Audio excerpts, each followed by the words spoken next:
Alors, vous confirmez ce chiffre? Il faut 10 000 ans, entre 10 000 ans et 1 million d'années pour constituer un sol? Oui, c'est l'ordre de grandeur. Bien entendu, ça dépend du climat, ça dépend de la géologie. Mais il y a très peu de sols qui ont moins de 10 000 ans finalement sur notre planète. Et si on part sur les continents africains ou australiens, on est plutôt de l'ordre du million d'années.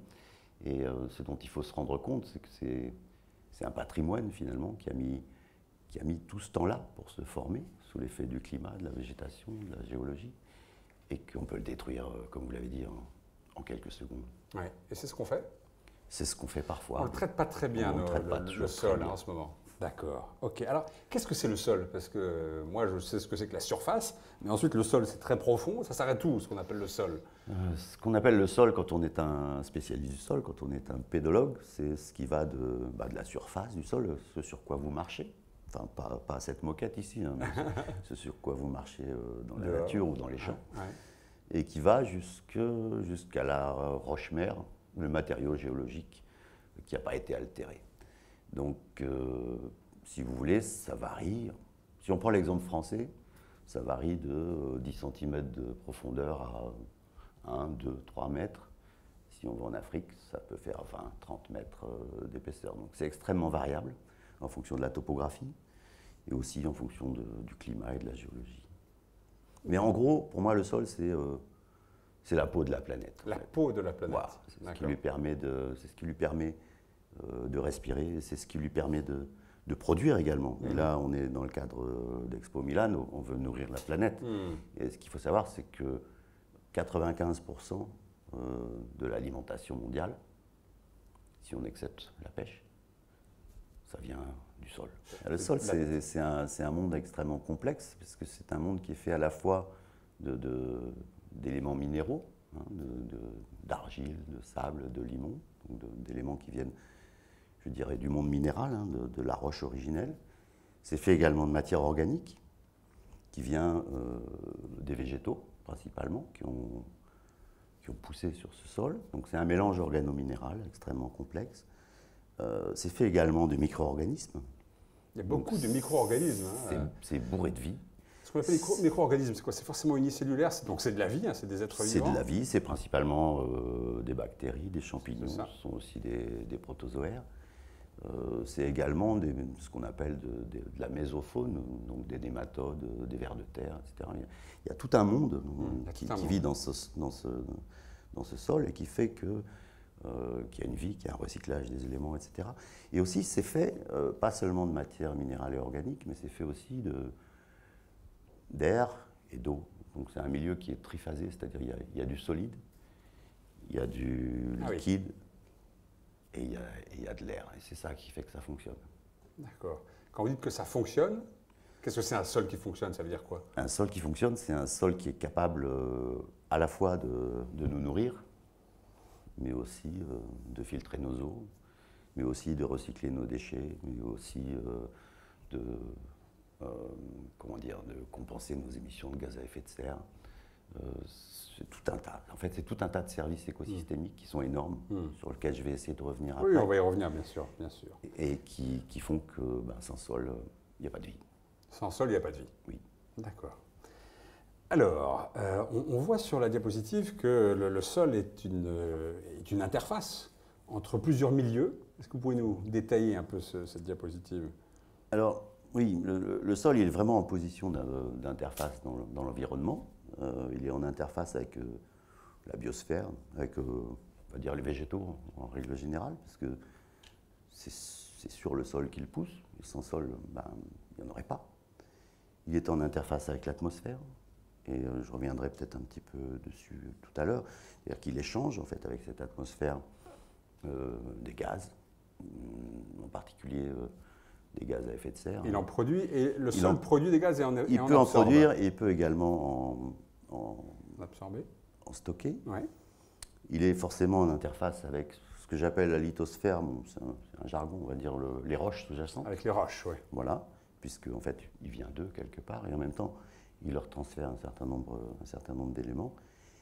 Et il est en interface avec les eaux, que ce soit les eaux superficielles ou les eaux souterraines, puisque c'est lui, quelque part, qui filtre nos eaux, et c'est lui également qui va transférer par ruissellement des eaux vers nos fleuves, vers nos rivières, etc. Donc on conçoit bien que comment dire, c'est un milieu central. Et c'est un milieu qui échange en permanence des flux. Il échange des flux à la fois, je dirais, de particules. Il y a du sol qui se déplace, qui va dans nos rivières, qui rend nos rivières rouges ou marrons, etc. Il échange également des particules, il échange des gaz, il échange de l'eau, il échange des molécules. Il est en permanence en fait en interaction avec tous ces autres compartiments de l'environnement. Et c'est pour ça qu'à mon avis, il est central à prendre en compte. En moyenne, on va dire 1 milliard de bactéries dans une petite cuillère à moka de sol sec. Vous avez 1 million de champignons, vous avez 1 million de protozoaires, vous avez 50 000 algues différentes dans une petite cuillère à moka. Vous avez une dizaine de nématodes. Enfin, c'est énorme, cette biodiversité. Cette biodiversité, on considère que c'est à peu près 25% de la biodiversité terrestre connue aujourd'hui. 25% de la biodiversité globale, oui, elle est dans les sols. C'est ce qui se passe dans les sols. Elle est dans les sols. Il y en a plus. C'est des micro-organismes ou des petits organismes. Il y en a plus que dans les océans, finalement. C'est ça. C'est un peu la terra incognita, c'est-à-dire que non seulement, pour l'instant, dans ce qui est connu, on sait qu'il y en a 25%. Mais on estime aussi qu'on n'en connaît que 10%.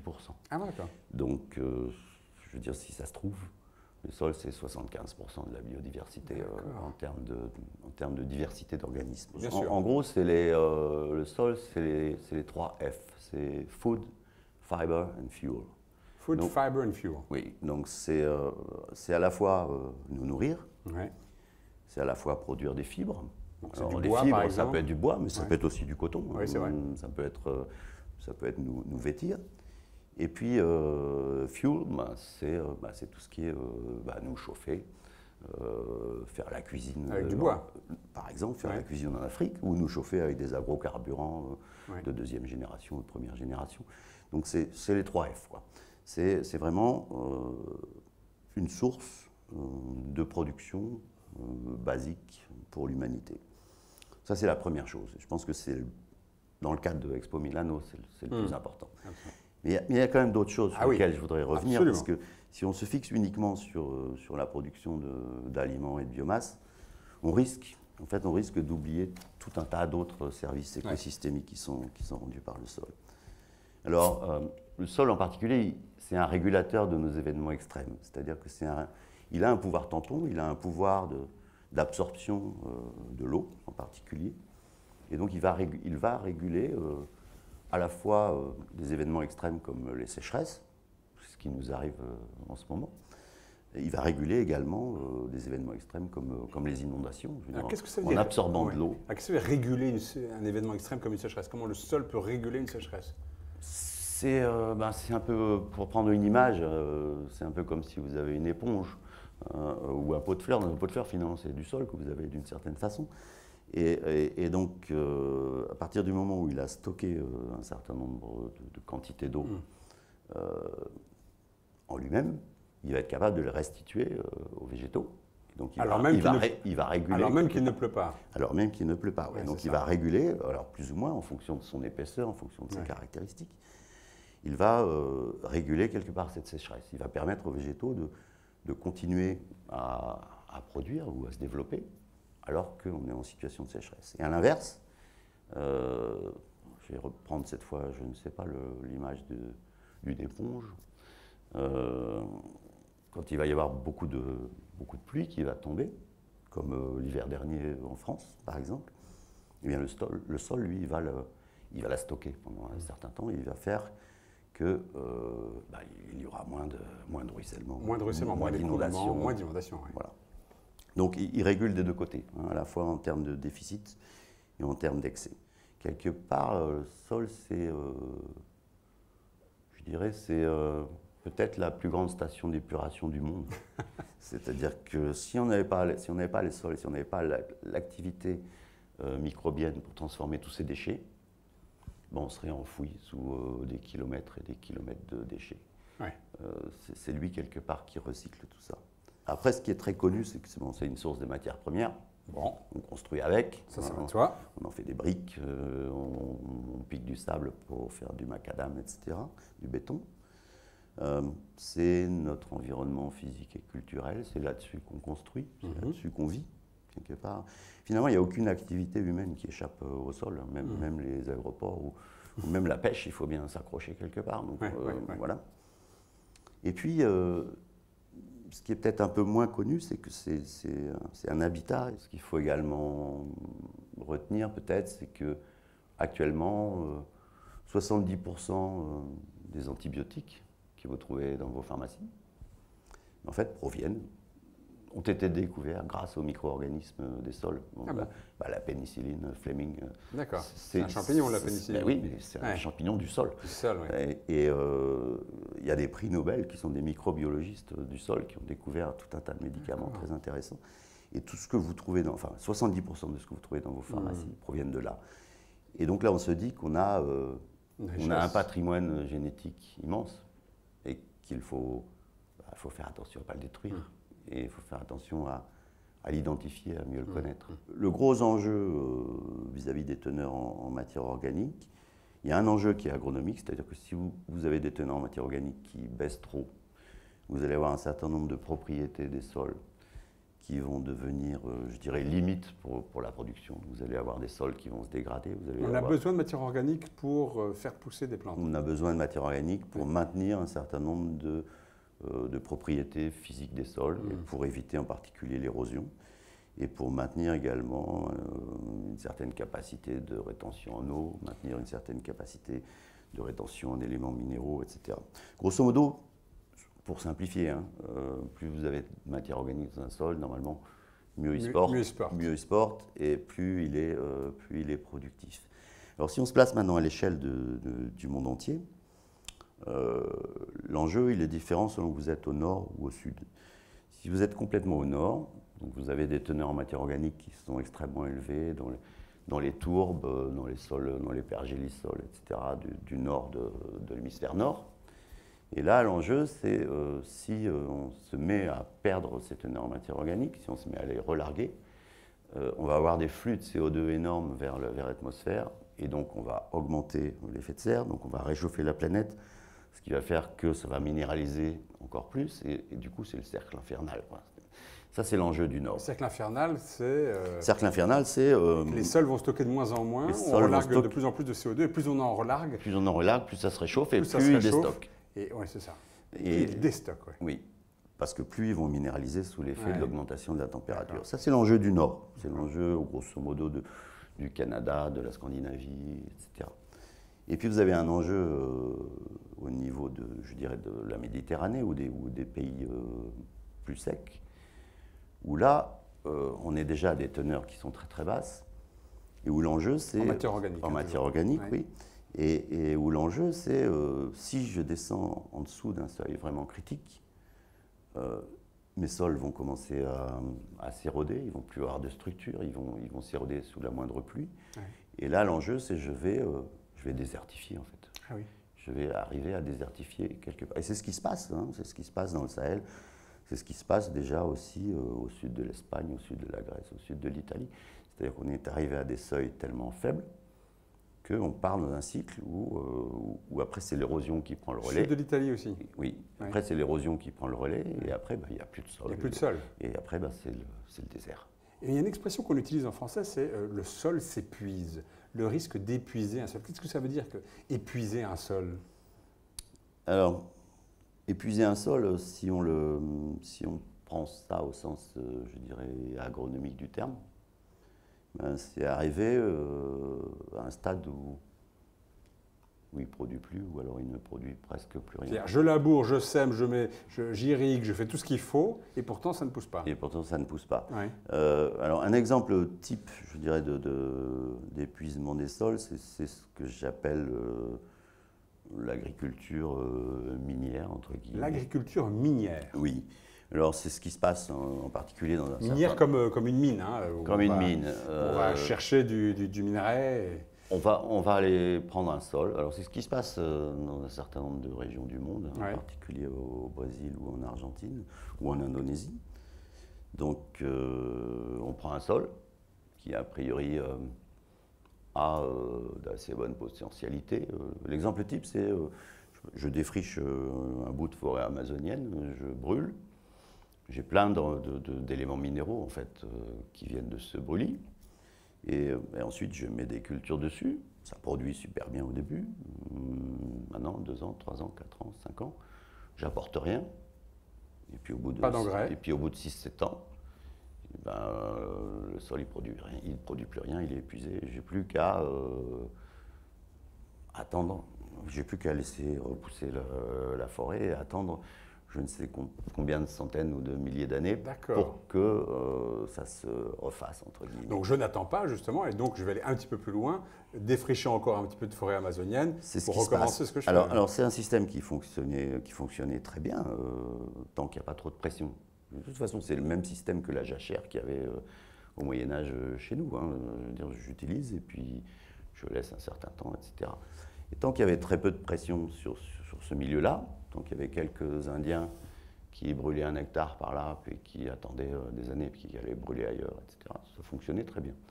Maintenant, on est à un rythme où on épuise plus vite que ce que la nature est capable de reconstituer. Le fait de mettre trop de pesticides dans un sol peut aussi épuiser le sol ? Ça peut beaucoup diminuer la biodiversité du sol. Donc ça peut engendrer, je dirais, des dysfonctionnements au niveau du fonctionnement du sol parce que ça va comment vous dire, ça va flinguer un certain nombre d'organismes, que ce soit des micro-organismes ou des macro-organismes, hein, qui ont un rôle essentiel dans le fonctionnement du sol. Par exemple, quand vous épandez des produits anti-limaces sur du maïs, oui.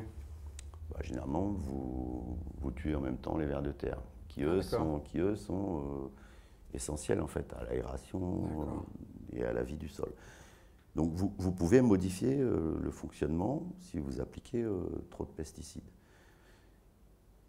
L'autre inconvénient des pesticides qui est bien connu, c'est qu'ils ne restent pas forcément dans le sol. Oui. Et donc ils vont partir vers les eaux superficielles, ou ils vont partir vers les eaux souterraines et vous allez les retrouver dans votre robinet. Des bons sols, il y en a peu à la surface du globe, c'est ça que ça veut dire? C'est ça ce que dit cette carte? Il y en a très peu. En fait, il y a à peu près 20% des terres émergées du monde qui portent des sols qui sont théoriquement favorables à l'agriculture. Ils sont de quelle couleur là? Ils sont de toutes les couleurs. Mais vous voyez qu'il y a beaucoup de blanc sur cette carte. Oui. Où là, en fait, on peut rien faire pousser en termes de nourriture, je veux dire. On peut faire pousser de la forêt, des choses comme ça. Ouais. Mais vous voyez qu'il y a énormément de déserts déjà dans le monde, hein, que ce soit le Sahara, le milieu de l'Australie, la Mongolie, etc. Et il y a très peu finalement de surface qui est favorable à l'agriculture. Et sur cette surface qui est favorable à l'agriculture, on estime qu'on a déjà 60% des sols qui sont touchés par une ou plusieurs formes de dégradation qu'on vient de voir. Alors si je reprends cette carte-là, je vais pas résister à commenter les couleurs quand même. En gros, cette carte, elle vous montre à la fois le potentiel de production des sols, et aussi leur potentiel de résilience, c'est-à-dire de capacité de retour à un état initial si jamais on les dégrade. Donc il y a deux informations. Il y a deux informations mélangées. Est-ce que mon sol peut... Est-ce que mon sol est capable de résister à une agression? Et donc les situations les plus favorables, c'est ce qui est en vert et en bleu dans le monde. Donc vous voyez que c'est principalement dans des zones relativement tempérées. Vous voyez que l'Europe est plutôt bien placée. La France et l'Italie, c'est bien. L'Ukraine aussi. Enfin, on a toute une bande de sols assez favorables dans le milieu de l'Europe. Ouais. Donc par là. On voit bien ici aussi ce qui est bien connu, hein, le Middle West américain. On voit une partie de la pampa argentine et uruguayenne. Quelques sols favorables ici en Inde, en Afrique du Sud et puis autour du Kenya. ainsi que sur l'est de l'Australie. Et puis les grosses zones qui ont des problèmes, hein, donc c'est ce qui est rouge. Hein. Donc c'est en particulier toutes les zones équatoriales. Et puis tout le nord, l'hémisphère nord, où là on ne produit rien tout simplement parce qu'on a des climats qui sont beaucoup trop froids.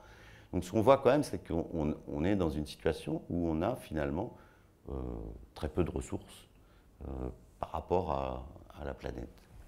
Là, ce que je vous montre, c'est l'expansion de tout ce qui est urbanisé dans le monde. Alors c'est fait avec un grain très grossier, hein, donc à cette échelle-là, toute l'Europe s'est urbanisée pratiquement. Vous voyez que ça touche quand même, ça touche principalement l'Europe, ça touche le pourtour du bassin méditerranéen, ça touche l'Inde de façon très forte, également toute l'Asie de l'Est, hein, de l'Extrême-Orient, hein, donc Chine, Japon. Ça touche également les États-Unis, la côte est des États-Unis et un petit peu la Californie. On voit que c'est très centré sur les côtes. Hein. Oui, c'est très littoral. Et surtout, ce qu'on voit, c'est que si ce que je vous ai mis en dessous, donc c'est la distribution des sols cultivés dans le monde. Attendez, en dessous, de quoi est-ce que vous parlez, pardon? Ah oui, oui. De cette carte-là. La deuxième carte, oui, c'est ça. Et ce qu'on voit, c'est que c'est relativement bien corrélé, c'est-à-dire que l'expansion urbaine, elle se fait surtout sur les sols cultivés, elle se fait surtout sur en fait, les meilleurs sols, les sols qui produisent le plus. Ça s'explique assez bien historiquement, c'est-à-dire que la civilisation, elle ne s'est pas développée au hasard. Les humains, ils ne se sont pas amusés à construire une ville au sommet du Mont Blanc. Ils sont allés les construire aux endroits où justement ils avaient de quoi se nourrir. Donc ils sont allés près des vallées, ils sont allés près des sols qui étaient productifs. Là où l'agriculture s'est développée, et c'est là que les villes se sont développées, principalement dans les vallées, à cause de la fertilité des sols, à cause aussi des moyens de communication. Mais non, c'est pas au hasard du tout. Et donc, en fait, on est actuellement en train de détruire, quelque part, les meilleurs sols de la planète.